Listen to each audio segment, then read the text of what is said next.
I'll take the 20 million, I said quietly, forcing the words past the tight knot in my throat.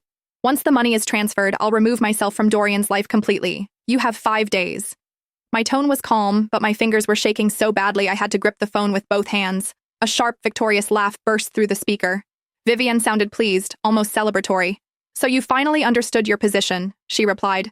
Excellent. I'll see that everything is arranged, Camille. Just remember our deal. Stay out of my son's sight forever. I don't want you anywhere near him again. She ended the call before I could respond. For a long moment, I didn't move. The sudden silence felt deafening, as if the world had been sucked out of the room. My phone slipped from my grasp and landed softly on the sofa. My eyes stung, but nothing fell. No tears, only the dull, hollow weight of giving up. If this had happened months ago, if I were still the woman I used to be, I would have fought back. I would have screamed, demanded answers, clung to Dorian with everything I had. But something in me had changed.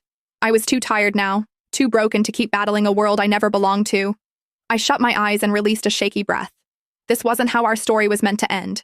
5 years earlier, I had found Dorian lying unconscious beside the road, his clothes soaked with blood, his memories erased by the crash that nearly killed him. At that time, I barely had anything myself, just a run-down apartment with cracked walls, a thin mattress I bought secondhand, and enough money to scrape through each week. Still, I brought him home. I cared for him day after day. I cooked simple meals from whatever I could afford. I cleaned his wounds, stayed awake beside his bed at night, whispering reassurances into the darkness. When he finally woke, disoriented and afraid, I forced a smile through my tears and told him, "You're not alone anymore. You're with me." He couldn't remember his family, his past, or even his own name. But somehow, he remembered me. In that tiny apartment, in that fragile little bubble we created, we fell in love.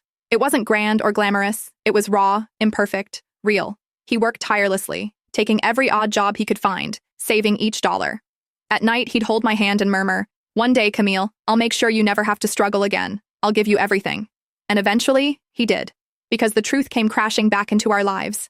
Dorian wasn't a nobody. He was the heir to one of the most powerful corporate dynasties in the city, born into unimaginable wealth. When his memories returned, he took me with him into that glittering world of privilege and influence. I thought it was the beginning of our happily ever after. He stood up to Vivian, his cold, commanding mother who treated me like dirt under her heels. He slid a diamond ring onto my finger and vowed, "I choose you. Always. You're my home, Camille." But fairy tales don't last. Then Yvette came back. His first love. The woman who belonged effortlessly to his world. Beautiful, elegant, connected. Everything I wasn't. She returned as if she had never left, and little by little, I felt myself fading into the background. He forgot our 6th anniversary. I waited in the penthouse, dinner growing cold in front of me,